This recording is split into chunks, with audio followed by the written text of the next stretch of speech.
Patiala jail में खान साहब का ट्रायल चल रहा है अलकादिर वाला। मैं हमेशा आपको पहले अलकादिर के केस का कुछ न कुछ बताता हूँ। आज 7वां गवाह का जरा हो रहा था। ये वो केस है जिसमें भी एक स्पेसिफिक गवाह आया और वो स्पेसिफिक गवाह फाइनेंस ऑफिसर है अलकादिर का।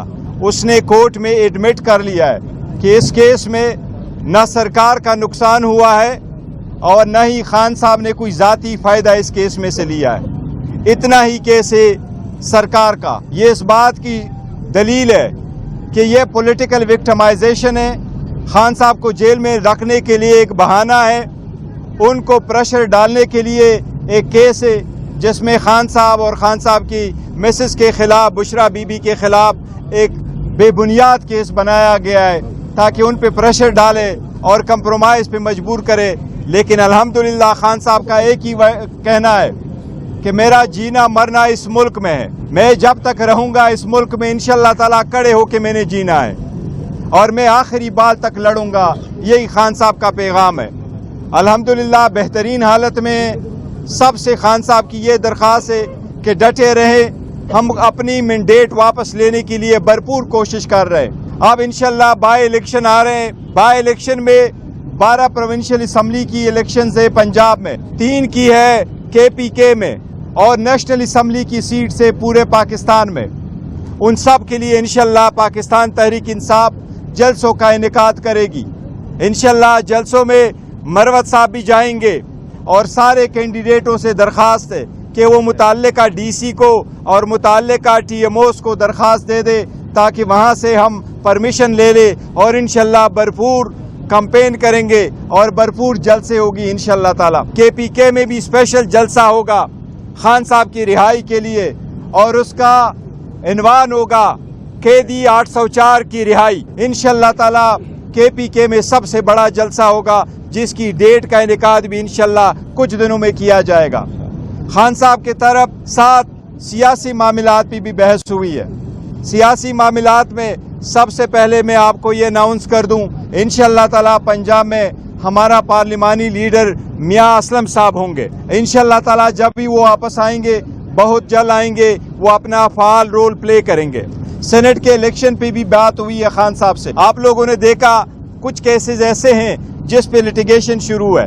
वो लिटिगेशन के पेश नज़र हमें उसमें थोड़ा सा तरमीम करना पड़ रहा है कि जो कैंडिडेट अनाउंस हुए उसके साथ एडिशनल हमने अनाउंस करने।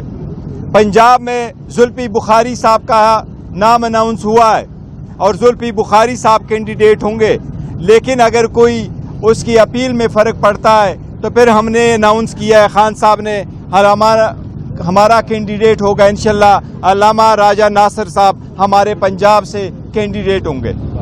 इसी तरह बाकी सारे जो कैंडिडेट खड़े हैं उनके लिए यही दरख्वास्त है कि कल वो सारे के सारे कैंडिडेट पंजाब में विड्रा करेंगे सिवाय अल्लामा नासिर साहब के। इसी तरह KPK में 2 नाम की एडिशंस है। एक है फैजुर रहमान साहब जिसका पहले भी नाम अनाउंस हुआ था और दूसरी तरफ हमारे यूथ का प्रेसिडेंट है, बड़ा फाल रोल अदा किया है, डॉक्टर शफकत अयास। ये दोनों हमारे कैंडिडेट होंगे जो लिटिगेशन के व्यू में ये भी कैंडिडेट होंगे। बाकी सबसे दरख्वास्त है कि वो कल अपने अपने केसेस जो नॉमिनेशन फॉर्म है वो विड्रा कर ले। इसके साथ जो टेक्नोक्रेट की सीट है उस पे हमारा कैंडिडेट है आज़म स्वाति साहब और उनके नॉमिनेशन फॉर्म क्लियर भी हुए, लेकिन इसके पेश नज़र जिस तरह बाकी का अनाउंस किया है उसके साथ अगर कुछ होता है तो फिर हमने अनाउंस करने आज मौलाना हमारा नूरुल हक कादरी साहब कैंडिडेट होंगे।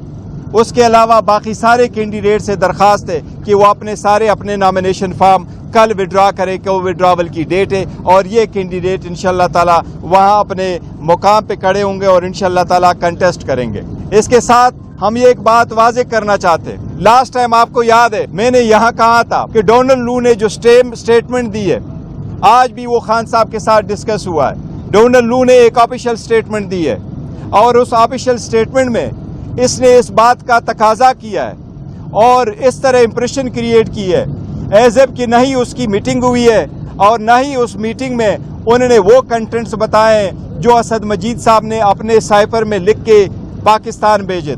इसलिए उस लेटर में यही कंटेंट्स थे کہ پاکستان کے معاملات میں انٹرفیرنس ہوئی ہے، اسی کے بنا پہ اس کا ڈیمارچ بھی کرانے کا کہا گیا اور پروٹیسٹ کرنے کا بھی کہا گیا تھا۔ یہ 1 سے 2 مرتبہ زیادہ 2 مرتبہ انہوں نے کمیٹی کے سامنے ایڈمٹ کر لیا تھا۔ اس لیے ہم نے مطالبہ کیا تھا کہ اسد مجید آگے آ جائے، وہ اپنی سٹیٹمنٹ دے، دوبارہ اس کا اعادہ کرے کہ ان کے درمیان اور ڈونلڈ لو کے درمیان جو الفاظ کا تبادلہ ہوا تھا دونوں کے درمیان، اس نے جو ورڈ لکھے تھے وہ کہے کہ کیا ڈونلڈ لو نے یہ الفاظ کہے ہیں یا نہیں۔ اگر ایسا ہی ہے پھر کنگریشنل کمیشن پروسیڈ کرے گی اگینسٹ ڈونلڈ لو کہ ڈونلڈ لو نے غلط سٹیٹمنٹ وہاں دی ہے۔ اس لیے ہم مطالبہ کرتے ایک بار پھر کہ اسد مجید اپنی سٹیٹمنٹ میڈیا کے سامنے آ کے کہے کہ اس کے درمیان اور ڈونلڈ لو کے درمیان ورڈنگ کے کیا الفاظ کا تناظر ہوا تھا، تاکہ عوام جانے کہ وہ الفاظ کیا تھے۔